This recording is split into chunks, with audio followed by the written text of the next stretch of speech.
Welcome to the delivery room. This is where we normally deliver our mothers who doesn't have any complications at all with regards to their newborn.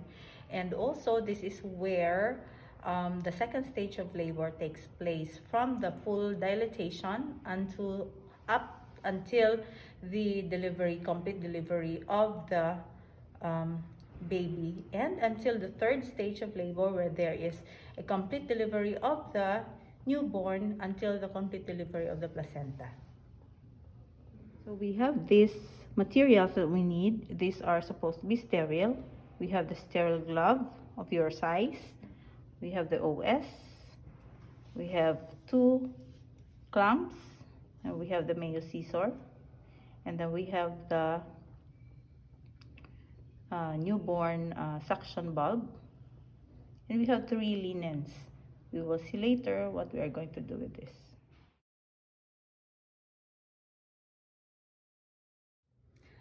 We are now in the delivery room with our close gloving done, with our gown, and then we are now ready to prepare our patient.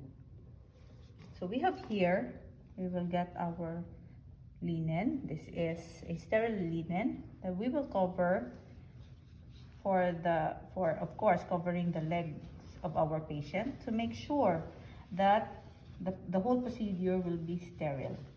Okay.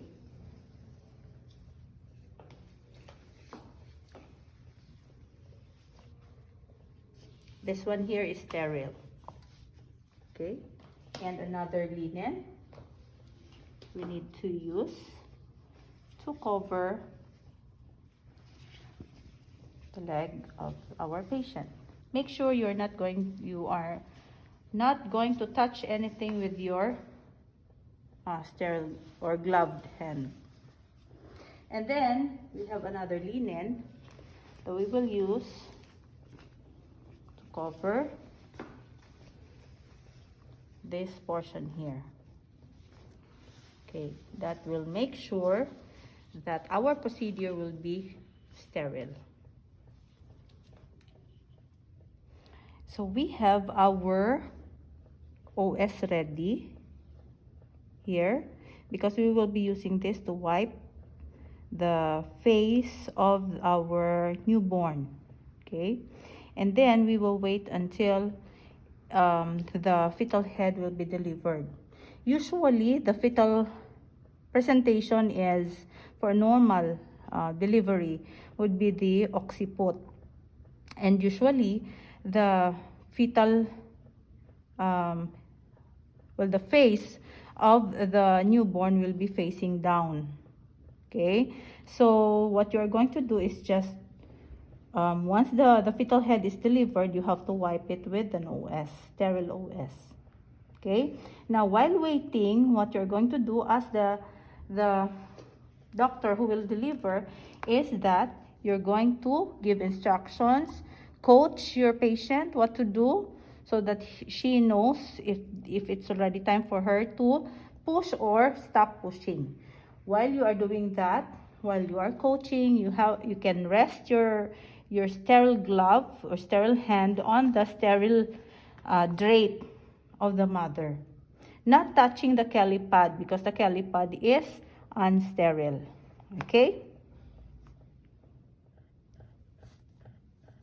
now we are going to wait for the mother to deliver the baby. Mother, push. Okay, so you can see here,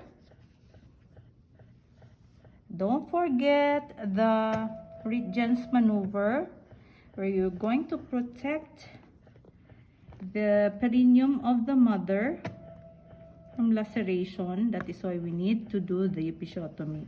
How do you do that? The Ritgen's maneuver is done like this. Okay, or you can put your OS here over here so that the laceration will be prevented. Okay, very good, mother. Very good, Mrs. Iri lang po, isa pa. Very good. Yung sobrang iri na dire-diretso. Ayan na po. Nakikita ko na po ang ulo. Diretso po. Diretso. Then you do your Ritgen's maneuver over here. Okay? So almost to the crowning. Okay? And you do this like this. And then, so that when you do your episiotomy, you can protect the fetal head. And then, now we're done. Very good, mother. Isa na lang po, isa. Isang ire. Okay, once the baby's out, stop na, mother. Huwag nyo na pong i-ire. Once the baby's head, the fetal head is out, then your first action should be to wipe the fetal face. Okay, wipe from the fetal mouth and the nose, and then after that you get your suction bulb. Push first and then suction the mouth, and then suction the nose, and then if the baby hasn't cried yet, another suction. But usually once the fetal head is out, the newborn will right away cry. And then from that time on, you start your Apgar scoring right away. So from the cry of the newborn up to the color of the fetal face, then you start with your Apgar score. So once the fetal head is out, you do like that, clip, because this is how you're going to palpate if there is a presence of the cord here on the neck of the newborn. And then with your non-dominant hand, you hold the fetal head, and with your dominant hand, you palpate the fetal neck. Once the fetal head is out, your instruction to the mother should be to stop pushing. Okay? Once the fetal head is out, your instruction should be again, mother, stop pushing. Mother, tama na po. Huwag nyo na pong i-ire. Because the fetal head, which is the largest diameter of the fetal body, is already out. Therefore, the body will just come out after the delivery of the fetal head. So, now we will wait for the delivery of the anterior shoulder. Okay, so we will now deliver the anterior shoulder by pulling it down a little. Once the anterior shoulder is delivered, we will deliver the posterior shoulder by pulling it up. All right, and then the fetal head will follow.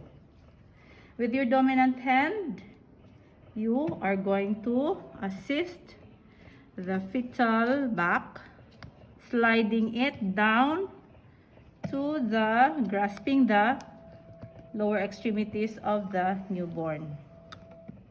And that's it. After that, very good, mother. Your baby is a boy. Lalaki po ang anak nyo, ma'am. And then right away, you bring the newborn to the mother for sucking of or this is what you call as unang yakap. That's the program of the DOH for latching. Okay? So the baby, the newborn is going to latch and do the breastfeeding, mother, and that is also to prevent postpartum hemorrhage. And of course, that's the unang yakap, no? What you call as unang yakap. To maintain, of course, the temperature of the newborn. And After that, usually what is being done is, or before, there is what you call as the milking of the cord. But now, milking is a no-no anymore because it destroys the RBCs, no? Ito nga.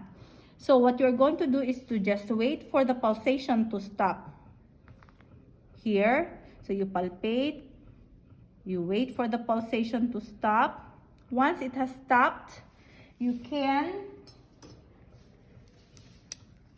get your clamp.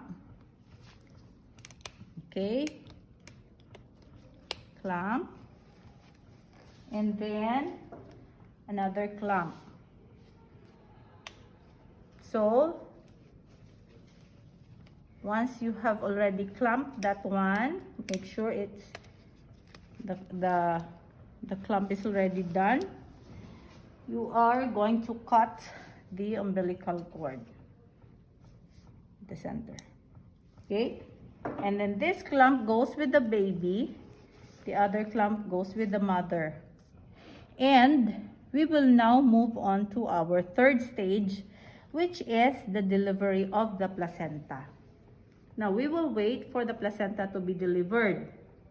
So what are we have to look out for the signs of placental separation, such as the sudden gush of blood. Of course, you are not going to get wet here with the blood. You're not supposed to get wet because there is a calipod that will serve as its way towards the pail, no? And then after that, there should also be lengthening of the cord. So once the cord is has lengthened already, that's one sign. Another sign is the globular contraction of the uterus in here. You can palpate that one here. Okay, so those are a few of the signs of placental separation. Now, once the placenta is already out, which at this point, maybe we can do the, I cannot find the, okay. So once the placenta is out, okay, once the placenta, normally it will just be delivered right away, no? Okay. So after that, we will deliver the placenta. Once the placenta is delivered, you can right away check for the presence of the cotyledons. Okay? For the presence of you have to check if it is the schultz or the shiny part that is being delivered ahead, or it is the Duncan or the dirty part that is delivered. Okay? Now you have to check for the number of cotyledons and make sure if there is a missing cotyledon there, that means the missing part is there inside. That might be the cause of postpartum hemorrhage. So that is the reason why we need to clean it up after the delivery. Once it's delivered, you can keep this one for, of course, we have to we have to also make sure that we know the religion of our patients, because for Christians, they do not care if they have the placenta with them when they go home. But for Muslims, they have to bring with them the placenta. Okay? So if our patient is a Muslim, of course, we have to keep this one and give this back to the significant others. Okay? And then after that, you are going to wait for or do more assessments of our mother. We have to get the blood pressure, give the needed medications such as oxytocin and methergine that is needed by the mother. So that's the end of our normal delivery procedure.